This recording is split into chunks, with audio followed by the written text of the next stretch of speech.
Hello, everyone, and welcome to Express News. The top latest news update for January 22nd. The Indian rupee broke its six-day losing streak, ending stronger after global investor sentiment improved because of eased geopolitical fears following U.S. moves at the World Economic Forum in Davos. Indian share benchmarks rose, with the Sensex and Nifty rallying alongside global equities after U.S. President Trump walked back tariff threats on Europe, lifting investor confidence in Indian markets. Continued volatility remains a risk, influenced by external demand for the dollar and import pressures, even with positive trade sentiment. In 2026. Security and national alerts are peaking across India as we head towards Republic Day. Intelligence agencies have flagged serious potential terror threats, leading to a massive security overhaul nationwide. Reports indicate that security forces are on heightened alert following warnings of possible coordinated attacks. Suspicious coded chatter, specifically the sequence 2626, has been intercepted, prompting immediate protective deployments. Authorities are focusing their efforts particularly in Delhi and other major cities, as well as critical religious sites. The nation is taking every precaution to ensure safety for the upcoming celebrations. Trump's Board of Peace gains key Arab and Muslim support.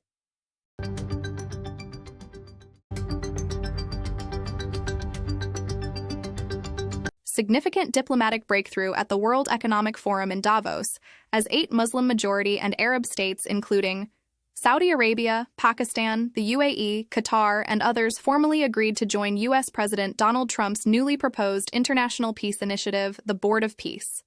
This body aims to help mediate and rebuild conflict zones, starting with Gaza, though some diplomats warn it could undercut the UN's role in global diplomacy.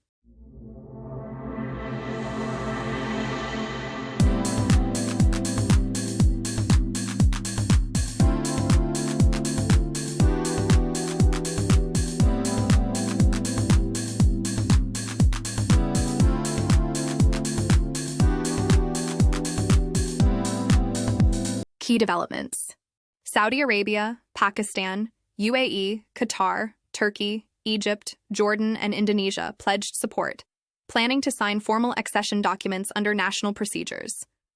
A joint foreign minister's statement from these countries emphasized shared backing for the initiative initially focused on Gaza peace efforts. Pakistani Prime Minister Shehbaz Sharif took part in the Davos unveiling, underscoring Islamabad's diplomatic engagement in the new framework. Why it matters. Regional powers joining a U.S.-led body reflects shifting geopolitical engagement, with Middle Eastern states playing a more direct role in conflict resolution mechanisms beyond traditional Western or UN-centered frameworks. Pakistan diplomacy and defense. Pakistan officially joined the Board of Peace with other Muslim nations, marking a high-profile diplomatic role. Pakistan and the UAE have agreed to accelerate talks on a comprehensive economic partnership agreement, CPA, to deepen trade and investment ties, supporting economic cooperation in sectors like trade, logistics, and infrastructure. Pakistan Air Force, PAF, fighter jets recently arrived in Saudi Arabia for Spears of Victory 2026, a multinational aerial exercise designed to enhance interoperability, with partner air forces including Saudi, U.S., European, and Gulf states forces.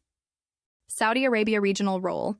Saudi Arabia's decision to join the peace initiative with multiple Islamic and Arab partners underscores Riyadh's intention to be a central diplomatic actor in post-conflict planning for Gaza and other regional issues.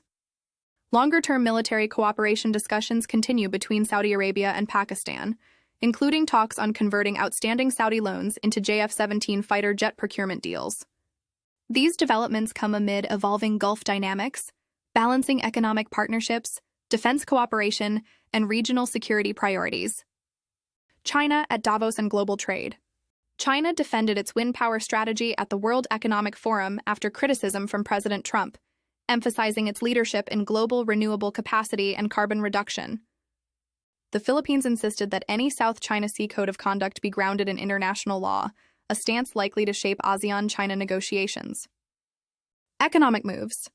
China has issued $13.4 billion in ultra-long-term special treasury bonds aimed at supporting industrial equipment upgrades and infrastructure, boosting domestic investment flows. Beijing expressed willingness to enhance economic cooperation with the UK, aiming to revive strong bilateral ties and foster a favorable trade environment. Xinhua reports China's policy focus under the new economic framework emphasizes expanding domestic demand, stabilizing growth, and fostering innovation as it begins implementation of its 15th five-year plan. Trade and tech policy disputes. China has criticized a new EU proposal targeting high-risk telecom vendors, such as its tech firms, calling it protectionist and politically motivated. Global angle. Chinese economic and diplomatic efforts reflect a mix of defensive responses to Western criticism and proactive expansion of bilateral ties, signaling Beijing's broader goals for sustained growth and international influence. NATO's Supreme Allied Commander Europe highlighted increased China-Russia cooperation in the Arctic as a strategic concern, pointing to enhanced joint military patrols and indicating evolving security dynamics in polar regions. Remain key, and that a stronger EU means a stronger NATO. Meeting with the Indo-Pacific partners, Australia, New Zealand, Japan, and South Korea, and Republic of Korea, as well as with Georgia and Ukraine, have been another great opportunity to further deepen this valuable cooperation, an integral part of our daily work. Without further ado, I hand over to Sakir first and Sakti then, and then to your question. Thank you for your attention. Please, Grinch. Thank you, Chair, and good afternoon, everyone. It's great to speak with you today alongside Admiral Cavo-Dragone and Admiral Vandier after our very productive sessions this week. It was a privilege to meet with the Chiefs of Defense and discuss what Allied Command Operations is doing to build warfighting readiness and to strengthen our deterrent posture. We're achieving this through our forward land forces on the eastern flank, through exercises like Steadfast Dart, which marks the second full deployment of the new Allied Reaction Force, and through enhanced vigilance activities like Baltic Sentry and Eastern Sentry. I recently returned from Romania and before that Slovakia, where I was impressed by the quality and interoperability of our forces. These forces are the foundation of this strong alliance, which continues to gain strength each and every day. Back in early January, I also had the opportunity to visit our two newest allies, Finland and Sweden, where I witnessed how their militaries are uniquely positioned to strengthen NATO's northern flank and Arctic security. And having seen Finnish border guards and Swedish Marines in action, I'll just say that no one should doubt our readiness. Meanwhile, as President Trump and his team continue to work tirelessly toward peace in Ukraine, another topic this week was NATO's vital support through our NATO Security Assistance and Training Ukraine mission, or NSATU. It's clear Ukrainian security is closely linked to European security, and both the Comprehensive Ukraine Requirements List, or the CURL, and the prioritized... Other important headlines. Water crisis urban stress. New studies show half of the world's 100 largest cities face high water stress, raising concerns about future sustainability. And global stability in the future. High water stress refers to a situation where the demand for water in a city approaches or exceeds its natural supply capacity, according to the report. Markets rally on trade. Calm. Global markets, especially in Asia, climbed after U.S. softened tariff threats on Europe, reducing trade tension fears. India legal and security updates.